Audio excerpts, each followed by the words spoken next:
ಪರವಾಗಿರುವಂಥ ವಕೀಲರು ಮಾತಾಡ್ತಾ ಇದ್ರು. ಎಲ್ಲ ಕಡೆ ಅವ್ರಿಗೆ ವಿಶ್ವಾಸ ಇದೆ, ಮುಂದಿನ ದಿನಗಳಲ್ಲಿ ನಮಗೆ ಖಂಡಿತ ಬೇಲ್ ಸಿಗುತ್ತೆ ಅನ್ನುವಂಥ ಮಾತು.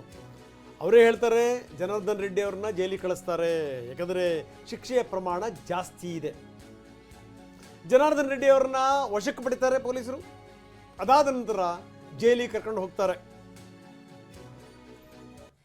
ಅವರ ಪರವಾಗಿ కేసులో సిబిఐ ప్రధాన న్యాయస్థానం తీర్పు వెలువడించడం జరిగింది. ఈ కేసులో 219 మంది సాక్షులను విచారించిన తర్వాత ఈరోజు తీర్పు చెప్పడం జరిగింది. ఈ కేసులో 4 నిందితులను పై కేసు నిర్ధారణ అయిందని చెప్పేసి వారికి ఒక్కొక్కరిపైన 7 సంవత్సరాల శిక్షను విధిస్తూ తీర్పు చెప్పడం జరిగింది. ఆయన చెప్పడం జరిగింది, నాకు ఆల్రెడీ మోర్ దాన్ 3.5 years నేను జైల్లో ఉన్నాను అని చెప్తే 7 సంవత్సరాల జైలు శిక్ష విధించడం జరిగింది. ఆ మిగతా జైలు శిక్షను ఒకవేళ హైకోర్టులో అప్పీల్ చేసుకున్న తర్వాత కూడా కన్ఫర్మ్ అయితే ఆ మిగతా జైలు శిక్షను అనుభవించే అవకాశం ఉంది. కృపానందం గారు A2, సబితా ఇంద్రారెడ్డి గారు ఎక్స్ మినిస్టర్ సబితా ఇంద్రారెడ్డి గారి మీద కేసు నిరూపణ కాలేదు కాబట్టి వారిని నిర్దోషులుగా కోర్టు తీర్పు చెప్తూ వారిని విడుదల చేయడం జరిగింది. ఇప్పుడు 7 సంవత్సరాలు జైలు శిక్ష కాబట్టి వాళ్ళు డైరెక్ట్ జైలుకి వెళ్ళే అవకాశం ఉంది. ఎందుకంటే ఇక్కడ బెయిల్ ఇచ్చే ఆస్కారం లేదు. 3 సంవత్సరాల పైన శిక్ష విధించిన ఏ వ్యక్తికైనా ఇక్కడ బెయిల్ ఇచ్చే ఆస్కారం లేదు. వారు ఇప్పుడు వాళ్ళని జైలుకు తరలిస్తారు. వారు హైకోర్టులో అప్పీల్ చేసుకున్న తర్వాత వారికి బెయిల్ వచ్చే అవకాశం ఉంది. ప్రస్తుతం అయితే జైలుకి వెళ్లాల్సింది. ಎಸ್, ಇದು ವಕೀಲರು ಹೇಳಿರುವಂಥ ಮಾತು. ಸಾಕಷ್ಟು ನಾವು ಪ್ರಯತ್ನ ಪಟ್ವಿ, ಆದರೆ ಕೋರ್ಟ್ ನಮ್ಮ ಮಾತನ್ನು ಕೇಳುವಂಥ ಸ್ಥಿತಿಯಲ್ಲಿ ಇರಲಿಲ್ಲ. ಈಗ ಜೈಲಿಗೆ ಹೋಗುವಂಥದ್ದೊಂದೇ ಉಳಿದಿರುವಂಥ ದಾರಿ. ನಮ್ಮ ಪ್ರತಿನಿಧಿ ರಮೇಶ್ ನಮ್ಮೊಂದಿಗೆ ಸಂಪರ್ಕದಲ್ಲಿದ್ದಾರೆ. ರಮೇಶ್, ಬಹಳಷ್ಟು ಸಂಗತಿಗಳನ್ನು ಮಾತಾಡ್ತಾ ಇದ್ವಿ. ಇಲ್ಲಿ ವೆರಿ ಇಂಪಾರ್ಟೆಂಟ್ ಪ್ರಶ್ನೆ ಏನು ಅಂತಂದರೆ, ಈಗಾಗಲೇ ಜನಾರ್ದನ್ ರೆಡ್ಡಿ ಹಿಂದೆ 4 ವರ್ಷ ಜೈಲು ಶಿಕ್ಷೆಯನ್ನು ಅನುಭವಿಸಿದ್ದಾರೆ. ಈಗ ಏನೀಗ ನ್ಯಾಯಾಲಯ ತೀರ್ಪು ಕೊಟ್ಟಿದೆ 7 ವರ್ಷ ಜೈಲು ಶಿಕ್ಷೆ ಅಂತ. ಅದರಲ್ಲಿ ಈ 4 ವರ್ಷ ಏನಾದರೂ ಅದು ಕೂಡ ಕೌಂಟ್ ಆಗತ್ತಾ ಅಥವಾ ಇಲ್ವಾ?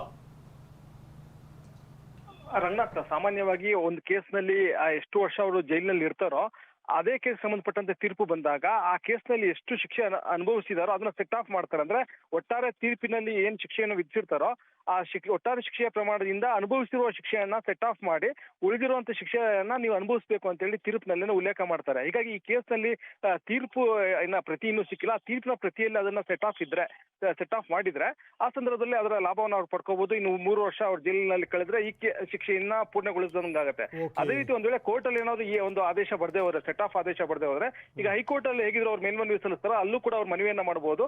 ಅಂದ್ರೆ ಒಂದು ಒಟ್ಟಾರೆ ಅಂದ್ರೆ ಫೈನಲ್ ಜಡ್ಜ್ಮೆಂಟ್ ಸ್ಟೇಜ್ ಅಲ್ಲಿ ಕೋರ್ಟ್ ಏನಾದ್ರು ಶಿಕ್ಷೆ ಕೊಡೋದು ಖಚಿತ ಆದ್ರೆ ಹೈಕೋರ್ಟ್ ನಲ್ಲೂ ಕೂಡ ಆಗ ಆ ಸಂದರ್ಭದಲ್ಲಿ ಅಟ್ಲೀಸ್ಟ್ ಈಗ ಅನುಭವಿಸಿರುವಂತ ಶಿಕ್ಷೆಯನ್ನ ಕಳಿಬೇಕು ಒಟ್ಟಾರೆ ಶಿಕ್ಷೆ ಪ್ರಮಾಣದಲ್ಲಿ ಅಂತ ಹೇಳಿ ಮನವಿ ಮಾಡೋದಕ್ಕೂ ಕೂಡ ಅವಕಾಶ ಇದೆ. ಹೀಗಾಗಿ ಒಟ್ಟಾರೆ ಈಗ ಮುಖ್ಯ ಅವರ ಹೋರಾಟದ ಮುಖ್ಯ ಅಂಗ ಏನಿರುತ್ತೆ ಅಂದ್ರೆ ಶಿಕ್ಷೆನೇ ಆಗ್ಬಾರ್ದು, ದೋಷಿನೇ ಅಲ್ಲ ಅನ್ನುವಂತ ರೀತಿಯಲ್ಲಿ ಅವರು ಹೈಕೋರ್ಟ್ ಅಲ್ಲಿ ಹೋರಾಟ ಮಾಡ್ತಾರೆ. ಅದೇ ರೀತಿ ಹೈಕೋರ್ಟ್ ನಲ್ಲಿ ಏನ್ ತೀರ್ಪು ಬರುತ್ತೋ ಅದನ್ನ ಪ್ರಶ್ನೆ ಮಾಡಿ ಸುಪ್ರೀಂ ಕೋರ್ಟ್ ನಲ್ಲೂ ಕೂಡ ಹೋರಾಟ ಮಾಡ್ತಾರೆ.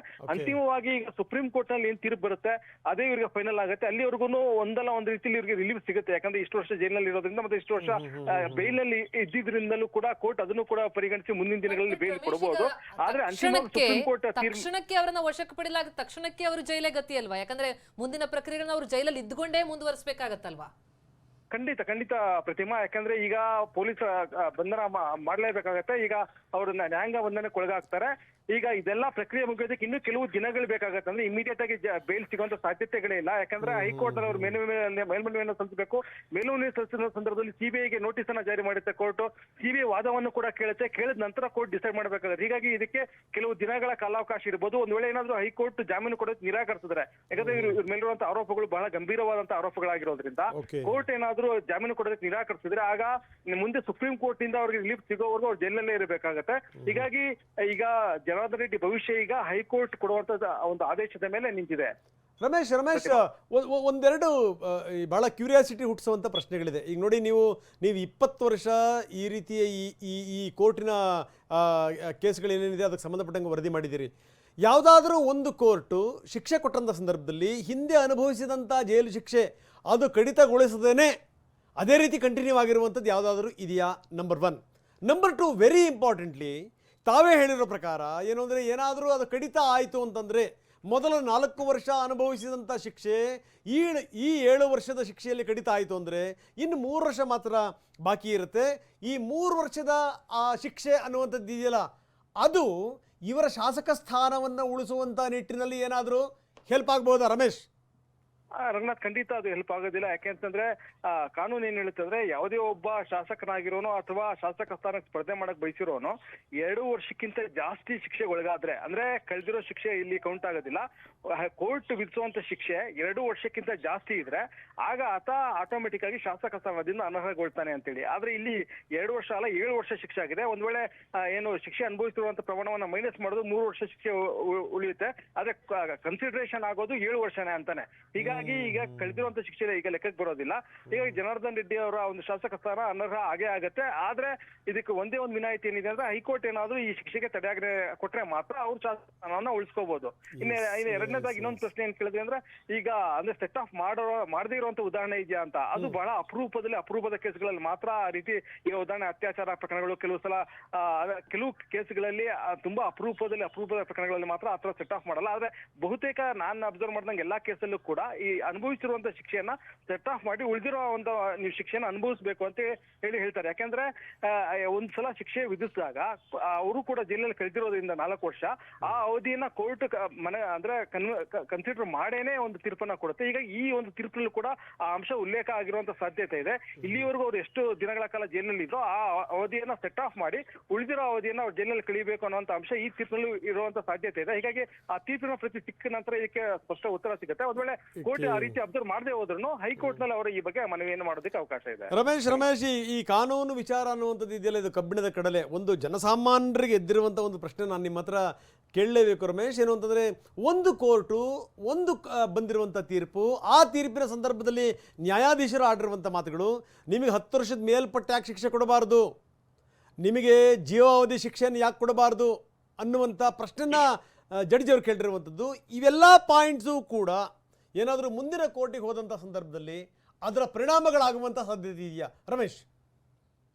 ಅಸಾಧ್ಯತೆಗಳಿರೋದಿಲ್ಲ. ಯಾಕಂದ್ರೆ ಇದು ಯಾವುದು ಕೂಡ ಇದು ಓರಲ್ ರಿಮಾರ್ಕ್ಸ್ ಅಷ್ಟೇ. ಅಂದ್ರೆ ಜಡ್ಜು ಅಂದ್ರೆ ವಾದ ಮಂಡನೆ ಸಂದರ್ಭದಲ್ಲಿ ಮತ್ತೆ ಸಾಮಾನ್ಯವಾಗಿ ಒಂದ್ಸಲ ಕನ್ವಿಕ್ಷನ್ ಆದ್ಮೇಲೆ ಆರೋಪಿಗೆ ಒಂದು ಅವಕಾಶ ಕೊಡ್ತಾರೆ. ನೀವೇನಾದ್ರು ಹೇಳೋದಿದ್ಯಾ ಶಿಕ್ಷೆ ಪ್ರಮಾಣದ ಬಗ್ಗೆ ಅಂತೇಳಿ ಆರೋಪಿಗೆ ನೇರವಾಗಿ ಜಡ್ಜು ಪ್ರಶ್ನೆ ಮಾಡ್ತಾರೆ. ಅಂತ ಸಂದರ್ಭದಲ್ಲಿ ಆರೋಪಿ ಏನು ಉತ್ತರ ಕೊಡ್ತಾರೆ ಅದನ್ನ ಆಧರಿಸಿ ಜಡ್ಜ್ ಮಾಡುವಂತ ಓರಲ್ ಅಬ್ಸರ್ವೇಷನ್ ಇದೆಲ್ಲೂ ಕೂಡ ಲಿಖಿತ ಆದೇಶದಲ್ಲಿ ಇರೋದಿಲ್ಲ. ಹೀಗಾಗಿ ಇದು ಹೈಕೋರ್ಟ್ ನಲ್ಲೂ ಕೂಡ ಇದರ ಒಂದು ಅಂದ್ರೆ ಅವರ ಓರಲ್ ಅಬ್ಸರ್ವೇಷನ್ ಯಾವುದೇ ರೀತಿ ಪ್ರಭಾವ ಬೀರೋದಿಲ್ಲ. ಜೊತೆಗೆ ಅದೇ ಜಡ್ಜ್ ಅಂದ್ರೆ ಯಾರು ಈ ರೀತಿ ಅಬ್ಸರ್ವೇಷನ್ ಮಾಡಿದ್ರು ಆ ಜಡ್ಜ್ ಜನಾರ್ದನ್ ರೆಡ್ಡಿಗೆ ಜೀವಾವಧಿ ಶಿಕ್ಷೆ ಕೊಟ್ಟಿಲ್ಲ, ಬದಲಾಗಿ 7 ವರ್ಷ ಶಿಕ್ಷೆಯನ್ನ ವಿಧಿಸಿದ್ದಾರೆ. ಅಂದ್ರೆ ಅವರು ಓರಲ್ ಆಗಿ ಅಂದ್ರೆ ಕೋಪ ಅವ್ರಿಗೆ ಇದ್ರು ಕೂಡ ಅಂದ್ರೆ ನಿಮ್ಗೆ ಜೀವಾವಧಿ ಶಿಕ್ಷೆಯನ್ನೇ ವಿಧಿಸೋದಕ್ಕೆ ನೀವು ಅರ್ಹರಿದ್ದೀರಾ, ನಿಮ್ಗೆ ಯಾಕೆ 10 ವರ್ಷ ಶಿಕ್ಷೆ ವಿಧಿಸಬಾರ್ದು ಅಂತ ಪ್ರಶ್ನೆ ಮಾಡಿದ್ರು ಕೂಡ ಅಂತಿಮವಾಗಿ ಆ ಕೋರ್ಟ್ ಕೊಟ್ಟಿರೋದು ಅಥವಾ ನ್ಯಾಯಾಧೀಶರು ಕೊಟ್ಟಿರುವಂತದ್ದು 7 ವರ್ಷ ಶಿಕ್ಷೆ.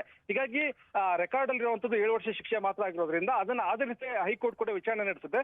ಜೊತೆಗೆ ಈ ಕೇಸ್ ನಲ್ಲಿ ಇರುವಂತಹ ಮೆಟೀರಿಯಲ್ ಮತ್ತೆ ಜನಾರ್ದನ್ ರೆಡ್ಡಿಯ ಬಿಹೇವಿಯರ್ ಅಂದ್ರೆ ಈ ಕೇಸ್ ಆದಂತ ಸಂದರ್ಭದಲ್ಲಿ ಜಾಮೀನು ತಗೊಳ್ಳೋದಕ್ಕೋಸ್ಕರ ಅವರು ಜಡ್ಜಿಗೆನೆ ಲಂಚದ ಆಮಿಷನ ಒಡ್ಡಿದ್ರು, 100 ಕೋಟಿ ಲಂಚದ ಆಮಿಷ ಒಡ್ಡಿದ್ರು ಅನ್ನುವಂತ ಆರೋಪಗಳೇನಿತ್ತು ಅದಕ್ಕೆ ಸಂಬಂಧಪಟ್ಟಂತೆ ಜಡ್ಜ್ ಕೂಡ ಅರೆಸ್ಟ್ ಆಗ್ತಾರೆ. ಆಗ ಸಿಬಿಐನವರು ಜಡ್ಜನ್ನು ಕೂಡ ಅರೆಸ್ಟ್ ಮಾಡಿರ್ತಾರೆ. ಹೀಗಾಗಿ ಇದೆಲ್ಲ ಬ್ಯಾಕ್ ಗ್ರೌಂಡ್ ಇರೋದ್ರಿಂದ ಜನಾರ್ದನ್ ರೆಡ್ಡಿ ಅವರಿಗೆ ಶಿಕ್ಷೆ ಕಡಿಮೆ ಮಾಡಬಾರ್ದು ಮತ್ತೆ ಅವರ ಕನ್ವಿಕ್ಷನ್ ನ ಕನ್ಫರ್ಮ್ ಮಾಡಬೇಕು ಅಂತ ಹೇಳಿ ಸಿಬಿಐನವರು ಸಹಜವಾಗಿ ವಾದವನ್ನ ಮಂಡಿಸ್ತಾರೆ.